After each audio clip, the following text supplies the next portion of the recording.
Assalamualaikum warahmatullahi wabarakatuh, teman-teman semua.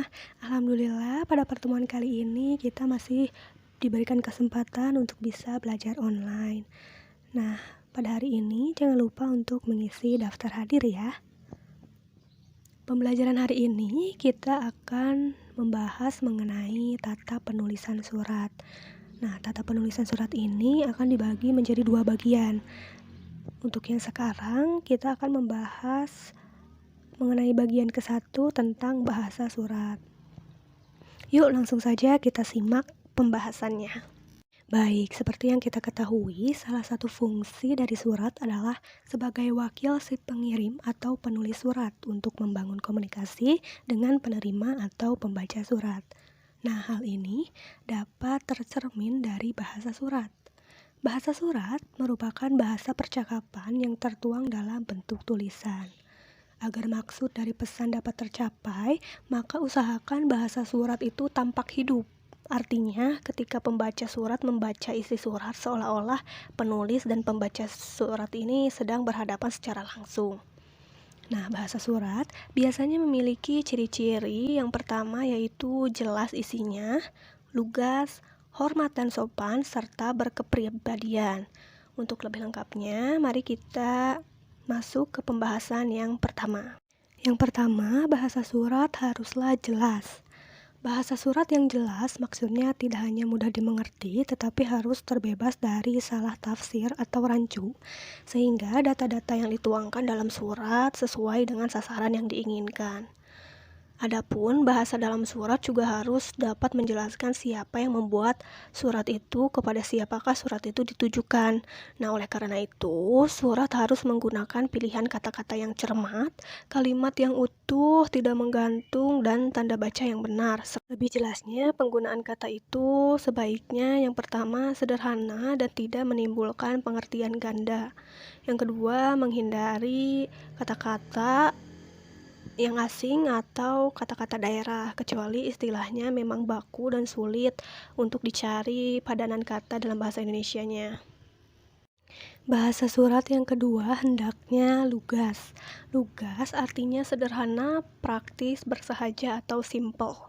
Nah, jika diterapkan pada penulisan kalimat dalam surat, berarti kalimat yang digunakan harus langsung menunjukkan persoalan atau permasalahan yang pokok-pokoknya saja.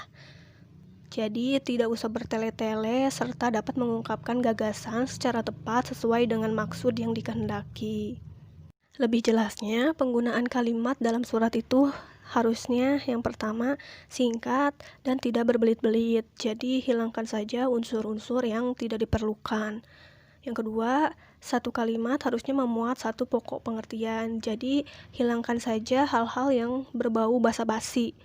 Yang ketiga, susunan kalimat teratur sesuai dengan kaidah tata bahasa Indonesia. Nah, ini lebih memperhatikan pada penempatan tanda baca yang tepat. Bahasa surat yang ketiga haruslah hormat dan sopan. Bahasa surat yang hormat dan sopan artinya penulis surat dalam mengemukakan kehendaknya dapat menunjukkan penghargaan akan perasaan dan pendapat pembaca serta mengakui hak-haknya. Maksudnya kita harus menghindari sikap merendahkan dan menganggap remeh suatu persoalan atau pendapat yang dikemukakan oleh orang lain, sehingga tidak menyinggung perasaan penerima atau pembaca surat.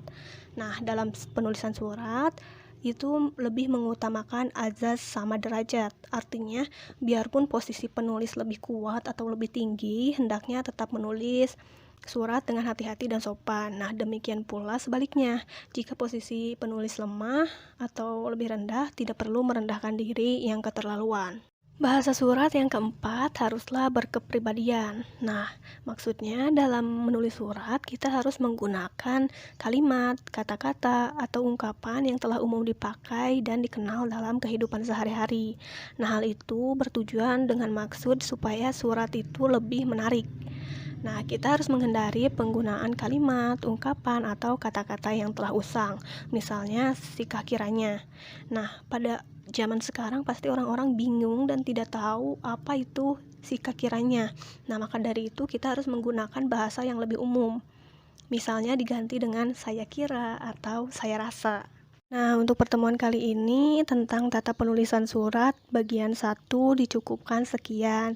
Setelah tadi kita membahas mengenai bahasa surat yang harus jelas, lugas, hormat, sopan, serta berkepribadian. Nah, untuk minggu depan kita akan membahas mengenai tata penulisan surat bagian 2, yaitu tentang tata bahasa dalam surat menyurat. Untuk itu, Ibu tunggu kehadirannya minggu depan. Jaga terus kesehatannya, semangat terus belajar online-nya. Terima kasih sudah hadir pada pertemuan hari ini. Wassalamualaikum warahmatullahi wabarakatuh.